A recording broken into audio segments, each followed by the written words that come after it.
1 май райондук соту тарабынан Ички иштер министринин мурдагы орун басары Курсан Асанов 13 октябрга чейин үй камагына алынды. 14 августта ал аскер прокуратурасына сурак берүү үчүн чакырылган. Башкы прокуратура Асановго кылмыш жаза кодексинин 320-беренеси кызмат абалына кыянаттык менен пайдалануу боюнча кылмыш ишин козгоп сотко чейинки тергөө иштерин жүргүзүүнү аскер прокуратурасына тапшырган. Асановду 27 августта кайрадан аскер прокуратурасына сурак берүү үчүн чакырылган. Андан соң баш коргоо чарасын тандоо үчүн 1 май райондук сотуна алып келишкен. Башкы прокуратуранын билдиргенине, Курсан Асанов 7-8 августта Ички иштер министрлигинин талаптарына жана буйруктарына бир нече ирет баш ийбей жана укук коргоо боюнча министрдин макулдугусуз өз алдынча чечим кабыл алган. Андан сырткары ички иштер органдарынын жеке курамын башкаруусуз калтырган деп айыпталууда. Курсан Асанов 13 августта кыргыз милициясына чыккынчылык кылды, ишеничтен кетти деген негиз менен кызматынан алынган. Ал эми Асанов кызматтан алынганы боюнча өзүнүн пикирин билдирип, мамлекеттин өзүнүн намысы алдында таза экенин айткан. 7-8 августта мурунку президент Алмазбек Атамбаевди кармоо операциясы башталып, ал максатына жеткен эмес. Алифанын жокерлерине Атамбаевдин тарапташтары катуу каршылык көрсөтүп, ок атылган. Натыйжада спецназдын бир жокери каза таап, 136 киши жаракат алган. Эртеси 8 август күнү ошол кезде ички иштер министринин орун басары Курсан Асанов сүйлөшүүлөрдү жүргүзүп, Атамбаев багынып берген.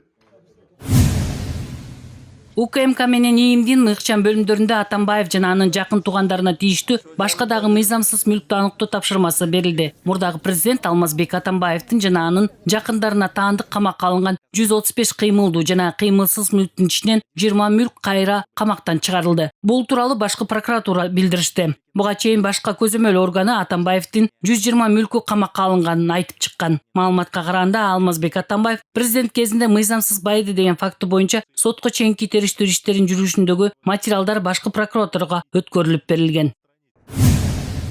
Кыргыз Республикасынын өкмөтүнүн жана Centara Gold Inc. компаниясынын ортосунда стратегиялык макулдашуунун алкагында түзүлгөн жаратылышты өнүктүрүү фондунун жана аймактарды өнүктүрүү боюнча социалдык өнүктөштүк фондунун иштөө механизмдери маселеси боюнча кеңешме өткөрүлдү. Кыргыз өкмөтү менен Centara Gold компаниясынын ортосунда стратегиялык макулдашуу күчүнө кирди. Кумтөрдүн ички дүң продукциясын өндүрүүдөгү үлүшү 9%га жакын. Компания өнөр жай өндүрүшүнүн жалпы көлөмүнүн 18%-на жакынын түзөт. Кумтөргө таандык. 2019 жылдын биринчи жарымында Кумтөр 9,37 тонна алтын өндүргөн. Жыл башынан бери компания салык жана милдеттүү төлөмдөр катары 4,22 миллиард сом которгон. Кызматташуу тууралуу келишим 2017 жылдын 11 сентябрында кол коюлган. Анда эки тараптуу милдеттүү түрдө аткарууга тийиш болгон милдеттемелер жазылган. Ушул милдеттемелер аткарылгандан кийин стратегиялык макулдашуу күчүнө кирет. Стратегиялык макулдашуу боюнча 2026 жылга чейин жалпы суммасы 87 миллион АКШ доллары каражат келип түшмөк. Биздин өкмөт макулдашуунун алкагында финансылык келип түшүүлөрдүн мурдагы кол коюлган көлөмүнө макул эместигин билдирген. Жана узакка созулган кошумча сүйлөшүүлөрдөн кийин жыйынтыгында бул сомма дагы 150 миллион долларга чейин көбөйтүлгөн. Ага геологиялык чалгындоо иштери дагы киргизилген.